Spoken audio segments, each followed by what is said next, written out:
Sir, सकाळी संजय दिना पाटील यांच्या संदर्भात आपण पोलीस आयुक्तांना एक पत्र दिलेलं आहे. या पत्राच्या संदर्भात संजय दिना पाटील यांना ज्यावेळेस पत्रकारांनी प्रतिक्रिया विचारली त्यावेळेस त्यांनी पत्रकारांना धमकी दिलेली आहे, शिवीगाळ केलेली आहे. महाराष्ट्रामध्ये सध्या धमक्या, खून, हत्या, खंडणी याचा ऊत आलेला आहे. याचं कारण सरकारचं या सगळ्या अपप्रवृत्तींना संरक्षण आहे. पत्रकारांना खुलेआम धमकी एक लोकप्रतिनिधी देत असेल आणि राज्याचे मुख्यमंत्री हसत हसत तो प्रश्न उडवत असतो त्या संदर्भात मी पाहिलं त्यांना, हे किती गांभीर्य त्यांच्या चेहऱ्यावर दिसत होतं हे मी पाहिलं. मला आठवते काही वर्षापूर्वी, म्हणजे बऱ्याच वर्षापूर्वी मुंबईमध्ये निखिल वागळे आणि शिवसैनिक यांच्यामध्ये मोठा वादंग झाला होता. पत्रकार निखिल वागळे, महानगरचे संपादक, आणि आमच्यात म्हणजे मोठा वादंग झाला होता.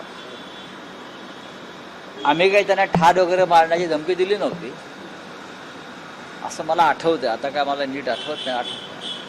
तेव्हा देशभरातले पत्रकार मुंबईत येऊन शिवसेना भवनासमोर धरणं धरून बसले होते. पत्रकारितेवर हल्ला, पत्रकारितेवर हल्ला. मग आता देशभरातले ते सर्व पत्रकार कुठे गेले? मराठीतले पत्रकार आपण सगळे लढताय पाहिलं मी. कोणी असेल, मी जरी उद्या पत्रकारांना मारण्याची धमकी दिली तरी माझ्या विरुद्ध सुद्धा त्या प्रकारचा आवाज उठला पाहिजे. एक लक्षात घ्या, या महाराष्ट्रामध्ये पत्रकारितेची फार मोठी परंपरा आहे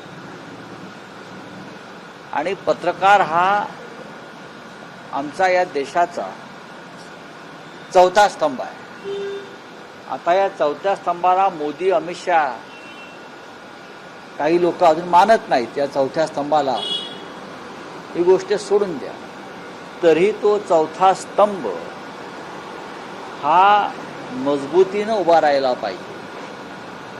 हा चौथा स्तंभ म्हणजे कृष्णाची करंगळी आहे, त्याच्यावर त्या देशाचं गोवर्धन आजही टिकून आहे. जर कोणीही धमकी दिली असेल, कोणी असेल, तर मला असं वाटतं मुंबई पोलिसांनी, गृहमंत्र्यांकडून आमची अपेक्षा आहे खरं, त्यांनी याच्यामध्ये राजकीय अभिनिवेश न आणता संबंधितावर कारवाई केली पाहिजे.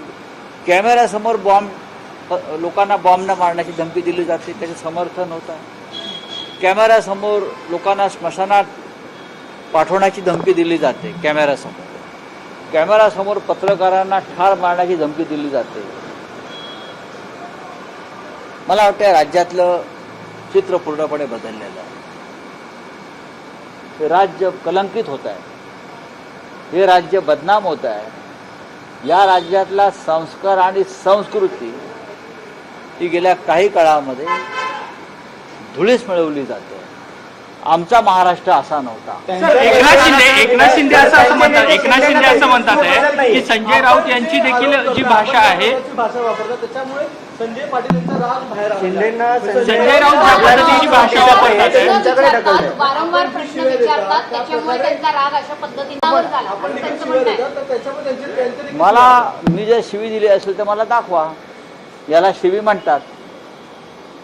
शिवी देणं आणि एखाद्याच्या हत्येची धमकी देणं यातला फरक जर या राज्यातल्या मंत्र्यांना कळत नसेल तर त्यांनी मंत्रिपदी राहू नये. संतापून एखादा अपशब्द तोंडातून निघणं आणि मी तुझी हत्या करीन, माझी तुझा खून करण्याची क्षमता आहे, मी तुझ्यावर बॉम्ब टाकीन आणि मी खरोखर बॉम्ब टाकेन, मी आधी 5 लोक ठार केलेले आहेत, अशा प्रकारच्या धमक्या देणं आणि गद्दारांना शिवी देणं ह्याच्यातला फरक जर महाराष्ट्राच्या उपमुख्यमंत्र्यांना कळत नसेल तर त्यांनी त्यांची अक्कल नक्की कुठे हरवलेली आहे त्याचा शोध घेण्यासाठी एखाद्या SITची स्थापना करा. दिना पाटील म्हणतात की ठार मारण्याचा जो मुद्दा आहे तो त्यांच्या जन्माच्या आधीचा आहे असं त्यांनी त्याच्यावरती स्पष्टीकरण दिलं. नाही, ते म्हटलं आम्ही ठार मारू ना, मारलेत ना. ते कोणी कोणाला ठार मारल्याचा रेकॉर्ड माझ्याकडे आहे. कोणी कोणाला ठार मारले आणि कोणत्या कारणावरून मारले तो का शिवसेनेचा वाद नव्हता. हा जो मारामारीचा विषय ठार मारण्याचा त्याच्या शिवसेनेचा काही संबंध नाही. हे 2 दारू गुत्तेवाल्यांमधल्या मारामारीमध्ये हे ठार झाले लोक आहेत आणि कोणी कोणाला मारलं हा सगळा रेकॉर्ड माझ्याकडे आलेला आहे. प्रश्न विचारला तर परत मारून पाठवेल हे रेकॉर्ड करा आणि कमिशनरला दाखवा. म्हणजे पोलिसांनी हलक्यात घेतात त्या खासदार लोक रेकॉर्ड करून कमिशनर दाखवा बोलतात. मुंबईमध्ये एक कर्तबगार पोलीस आयुक्त आहेत, एक कर्तबगार निष्पक्ष असे पोलीस आयुक्त मुंबईला लाभलेले आहेत. त्याच्यामुळे जर एखादा लोकप्रतिनिधी असलेला गुंड की मी पोलीस आयुक्तांना जुमानत नाही, मी तुम्हाला ठार मारण्याची धमकी देतो आहे